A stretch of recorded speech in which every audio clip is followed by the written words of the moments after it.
Welcome back once again to another video. So guys, आज के इस वीडियो में we are going to discuss about studying in Poland because Poland is literally an incredible place to study and to work.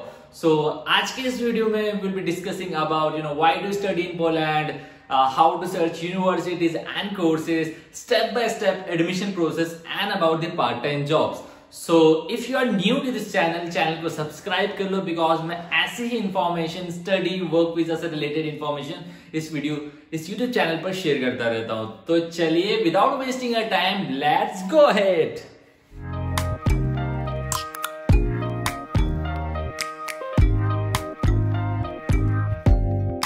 Open up, you OPN, hit you on BBM, we should be closer than friends. So guys, अब हम बात कर लेते हैं why to study in Poland. So guys, the first and the foremost reason is affordable education with great qualities. Yes guys, तो यहाँ पर अगर आप पोलैंड में अगर पॉलिश सिटीजन है या यूरोपियन सिटीजन है तो आपका एजुकेशन फ्री होता है. But if you are non European you need to pay a little fee that is around 2000 euros to 6000 euros. तो इतने कम में आपका यहाँ पर एजुकेशन हो जाएगा पर ईयर का 2000 euros to 6000 euros. वैसे तो पॉलिश की पोलैंड की करेंसी स्लॉटी है बट मैं आपको यूरोज में कन्वर्ट करके बता रहा हूँ. सेकेंड रीजन पर आते हैं वो है no IELTS no TOEFL. Guys, if your bachelor's और secondary education is in English then you do not need to give IELTS or TOEFL but some universities require it. तो most of the universities में आपको in English proficiency exams की requirement नहीं रहेगी. Third हम बात करते हैं तो वो आता है पोस्ट स्टडी ऑप्शन. गाइस, तो पोस्ट स्टडी ऑप्शंस में आपको 1 ईयर का स्टेटिक ऑप्शन मिलता है पोलैंड में अगर आप स्टडीज करते हैं. 2 इयर्स का मास्टर, 1 ईयर का आपको मिलता है स्टडी बैक ऑप्शन जिसमें आप जॉब सर्च करते हैं and then you apply for work permit. अब बात करते हैं सेटलमेंट के हवाले से तो उसमें आपको मिलता है 5 इयर्स का पीआर. गाइस, और sorry, after staying 5 years in Poland you can apply for PR जिसमें अगर 2 इयर्स का आपका मास्टर है तो आपका 1 ईयर काउंट होता है. और लास्टली बात करें तो यहाँ का लिविंग कॉस्ट भी काफी लो है. गाइस, तो अगर हम इसे एस्टिमेट करें तो आपका 200 यूरो से 250 यूरो पर मंथ में आपका लिविंग कॉस्ट कंप्लीट हो जाएगा. तो ट्यूशन फीस भी लो है, लिविंग कॉस्ट भी लो है. तो ये एक ऑप्शन बहुत ही अच्छा हो सकता है because low cost of living, low tuition fee with great education quality. So this is a perfect combo if you are planning to study at low cost and for in an European country. So guys, first of all search study in Poland. Okay, so you'll find an official site which has an interface like this, and from here you can browse study programs and universities according to your desire.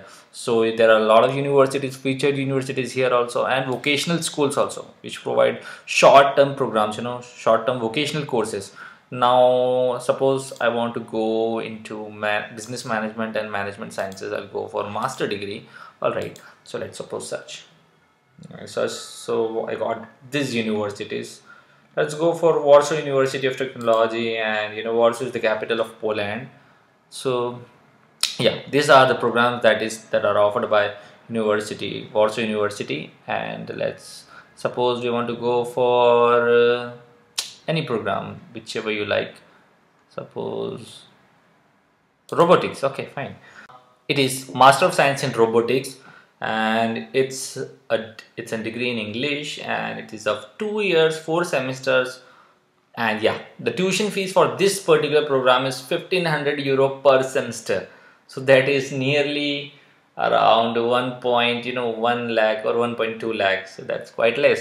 And the application process for October intake will start from April. So it has, I think, just the October intake. But for February intake, the application starts in November itself, from this month. And this is the course profile. We have educational requirement that we need to pay up to 200 euro application fee. Some universities have very low application fees. Some universities has high application fee, and Warsaw University has high, so it is 200, and I think this is the highest one. We need good knowledge of English, and these are the requirements for this program. ना बात कर लेते हैं कि किन steps को follow करके हम पोलैंड में एडमिशन के लिए एप्लीकेशन कर सकते हैं। So the first step comes up is creating an online application. So guys, बहुत सारी यूनिवर्सिटीज में आपको ऑनलाइन पोर्टल्स में जाएंगे, पर्टिकुलर यूनिवर्सिटीज के, तो उन पोर्टल्स पे आपको रजिस्टर करना है, डिटेल्स एंटर करना है, then you need to upload some documents which I will mention in my video description. तो वहां पर जाके आप चेक कर सकते हैं, डॉक्यूमेंट्स अपलोड करेंगे and then you need to pay an application fees of nearly that depends totally upon university to university, but maximum आपको बता देता हूँ maximum 200 euros होती है, इससे कम ही लगेगा इस एप्लीकेशन आपकी application fees, right. So this is the first step. Now the second step is conditional letter. So guys, जब यूनिवर्सिटीज इवेल्युएट करेगी आपके डॉक्यूमेंट्स, तो it takes nearly 15 days, max to max 15 days, और उस बीच आपको डिसीजन बता दिया जाएगा whether you are accepted for the admission और रिजेक्टेड। सो अगर एक्सेप्ट होता है तो आपको ऑफिशियल कंडीशनल लेटर मिलता है, राइट, और अगर रिजेक्ट होते तो रिजेक्शन लेटर आपको वो लोग सेंड कर देते हैं। अब जैसे ही आपके पास कंडीशनल लेटर आ जाता है, then in the third step you need to upload some documents, और वो जो कंडीशनल लेटर आता है सेकंड स्टेप पे, उसमें कुछ कंडीशंस लिखी रहती है, वो फुलफिल करनी रहती है। सो अभी हम थर्ड स्टेप की बात करेंगे। थर्ड स्टेप में हमें कुछ डॉक्यूमेंट्स अपलोड करने हैं एडमिशन के। वो फर्स्ट डॉक्यूमेंट आता है बैचलर डिग्री अपोस्टाइल। सपोज अगर आप मास्टर्स के लिए जा रहे हैं तो बैचलर डिग्री आपकी अपोस्टाइल होनी चाहिए।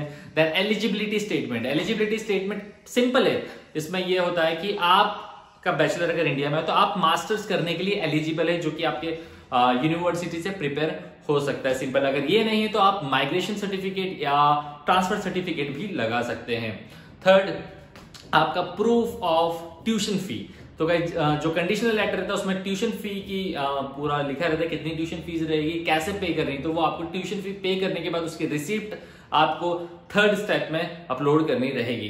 फोर्थ स्टेप आती है आपका प्रूफ ऑफ इंग्लिश प्रोफिशिएंसी, जिसमें आप या तो आइल्स टोइफल लगा सकते हैं। If you don't have IELTS TOEFL, then you can use a medium of instruction certificate which you can prepare from the university or your school, right?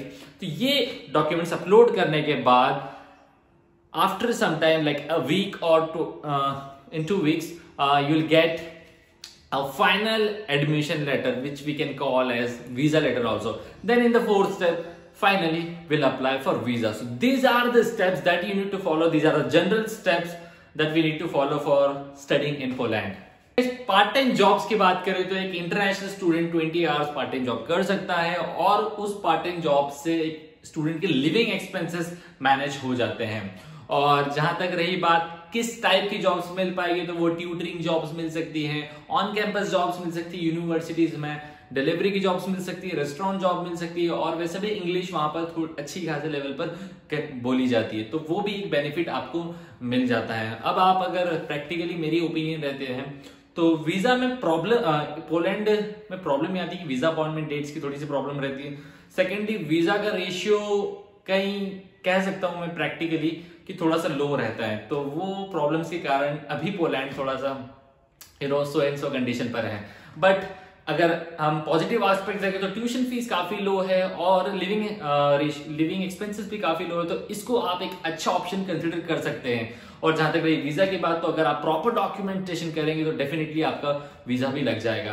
तो आई होप कि ये सारी इंफॉर्मेशन आपके लिए कहीं ना कहीं यूजफुल रही होगी, और अगर कोई डाउट आता है तो कमेंट सेक्शन आपके पास है, और बताइएगा मुझे कमेंट सेक्शन में कि नेक्स्ट वीडियोस आप किस टॉपिक पर चाहते हो, तो उन पर बनाएंगे।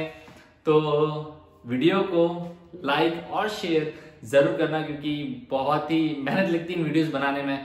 तो फिर मिलते हैं हम लोग नेक्स्ट वीडियो में। Till then, bye bye, take care.